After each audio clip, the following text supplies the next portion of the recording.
Hey, what's up? This is Odolena from Odolena Digital. Welcome to my channel. Be sure to subscribe if you're new here. Every Sunday there is a new video published on this channel, so I am reviewing some of my favorite books about business, marketing, history, politics as well.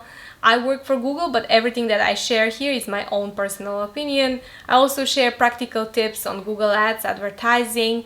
So if you are a fan of any of these topics, please subscribe because we have a lot of content on them. Today I'm going to talk about a book which is kind of the top recommendation for anyone interested in marketing, and it's called Contagious. Contagious by Jonah Berger. So this book came out in 2013, and it is a book centered around how to build word of mouth in the digital age. Some of the examples in the book are slightly bit outdated, might feel slightly bit outdated when it comes to the digital, because 7 years in digital time is like 100 years. But the main principles that are described in the book are pretty much eternal and are very eye-opening when it comes to campaigns, when it comes to marketing, when it comes to ideas about your own business. So you might have a couple of reasons to read this book. You could be interested in, let's say, finding out why certain things become viral, why certain stories get passed along so much and why certain stories don't. And also you might be a business owner, you want to push your own product. So here you can get some very good ideas.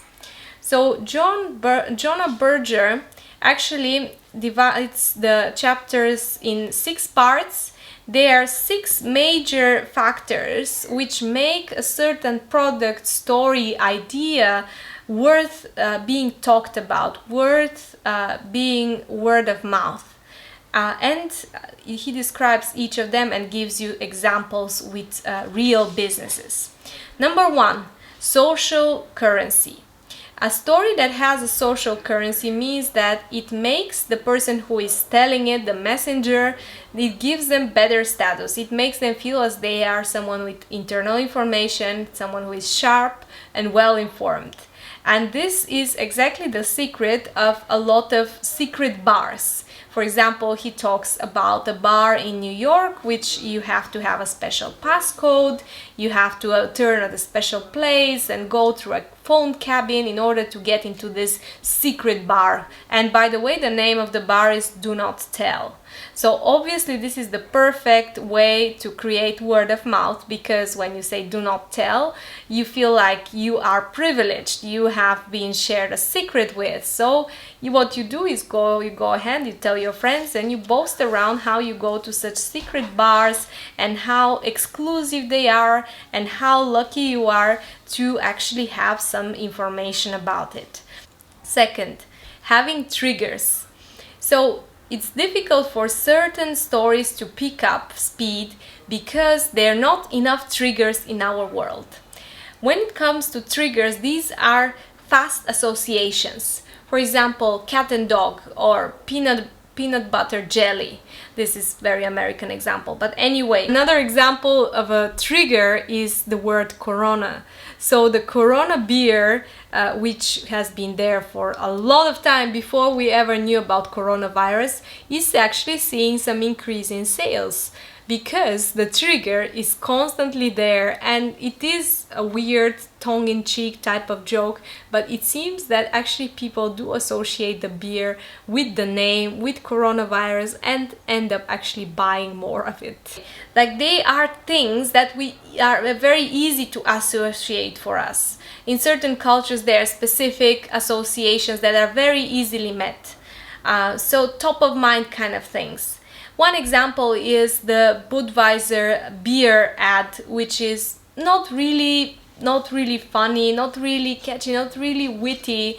It's just a few guys that cry to each other, "What's up? What's up? What's up?" But it became very popular when it came out. And the reason is because there are a lot of triggers when it comes to beer, when it comes to friendships, when it comes to watching sports games together, when it comes to summer, picnics, barbecues. There's a lot of triggers, especially in the American Western culture. There are tons of triggers when it comes to beer and when it comes to like saying something stupid like "what's up, what's up."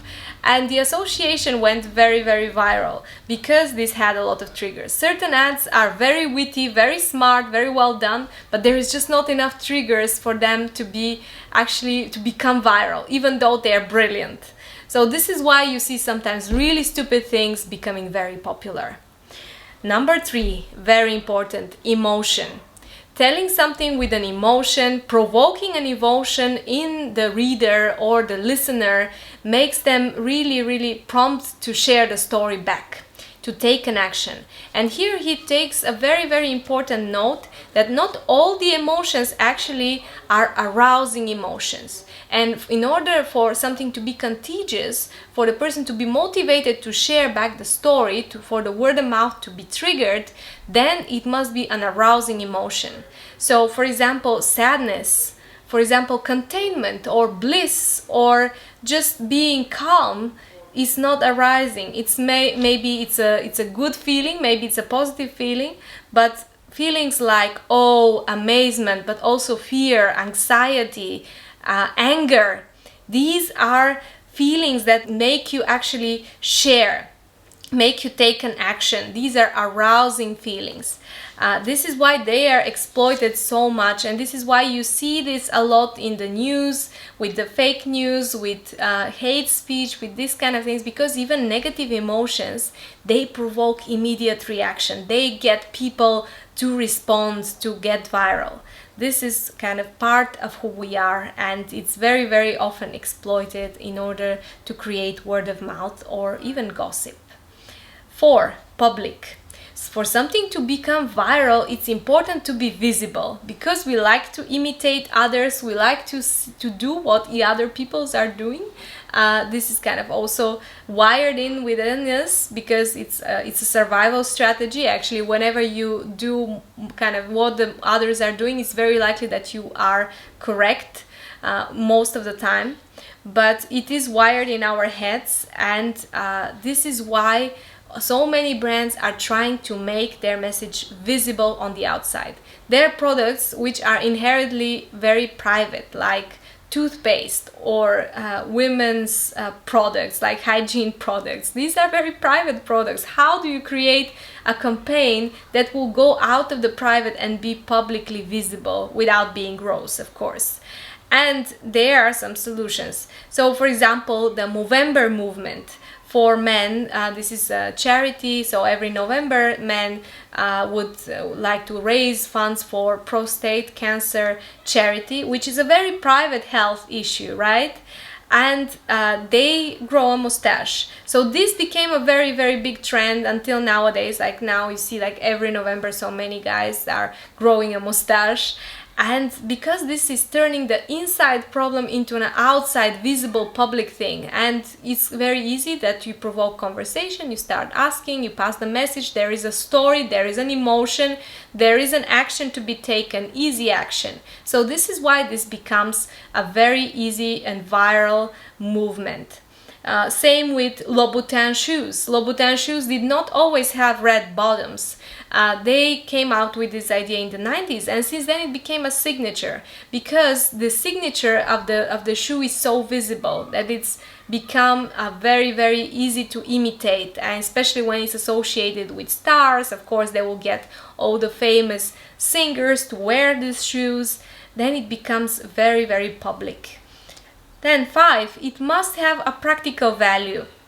Of course, why this is a good deal? Why do you want to share this with your friends? Of course, if it has, maybe it's saving some money, maybe it's going to help their life, maybe it's just going to help them laugh, and maybe they'll feel good. But there must be some kind of practical value for them to share back the message. And then 6 is it has to be telling a story. Telling a story is very important, and we are wired to listen to stories. We always get information through with us when it comes to examples, like hearing an example, hearing a story. This is really coming through to our ancient consciousness.